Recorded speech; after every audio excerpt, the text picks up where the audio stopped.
Ang epekto sa atin ng kahirapan? Kawalan ng pera, sapat na pera, tirahan, pagkain, dahil sila ay nakaranas ng mabibigat na problema like sa atin ng baha, paglindol, or at marami pang iba. Mahirap talaga maging epekto ng poverty, no? Yes.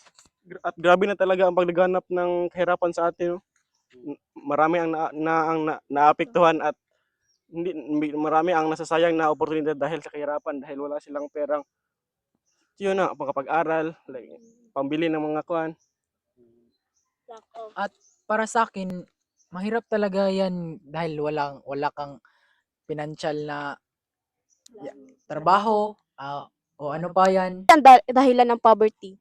Siguro sa kabataan ngayon sa kanilang laziness, kanilang issue sa kanilang buhay na like for example is kanang teenage pregnancy, dahil maaga silang mabuntis, wala silang pangtustos sa kanilang buhay, wala silang pangangalaga silang bata, at mahirap sila kumain dahil wala silang sapat na pera, at ilang pamilya at kanilang pamilya is nahihirapan dahil walang sapat na pera sa kanilang pamumuhay. Kaya dapat natin mag-aral muna at tapusin ito.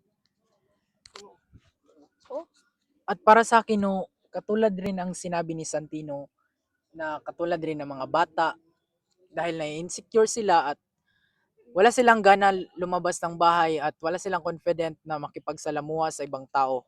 Ano kaya sanhi ng kahirapan?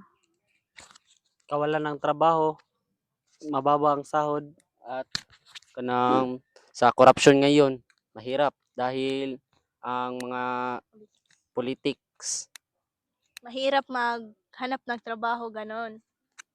Yes.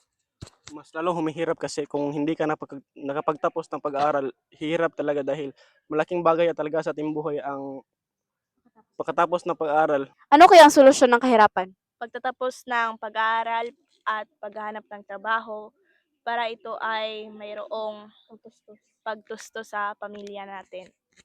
Dahil kung meron kang kasing trabaho, meron kang pangsuporta sa pamilya mo para makaahon-ahon naman kayo. Kahit konti lang, mabigyan kayo ng pagkain pang araw-araw, sapat na pagkain pang araw-araw, mabigyan kayo ng pangailangan nyo, gamot man lang para makaahon kayo kahit konti. Kung meron kayo niyan, meron kayong pagtutulungan at mabuting pagsasama sa inyong pamilya.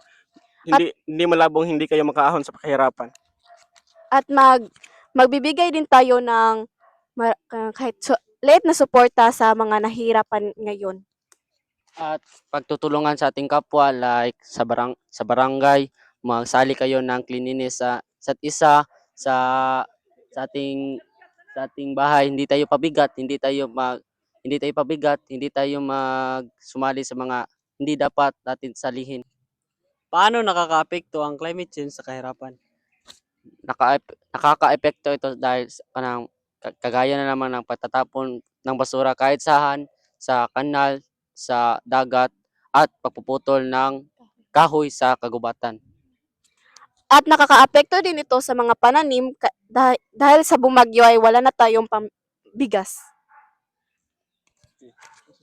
At kawalan ng tirahan. Kung gusto mo unlad sa kahirapan, magpursige ka lang para maitaguyod ang pamilya. Walang mahirap sa mundong ito. Walang imposible. Walang imposible sa mundong ito kung magsisikap ka lang, makakaahon ka rin. Thank you. That's all. Thank you. Bye-bye.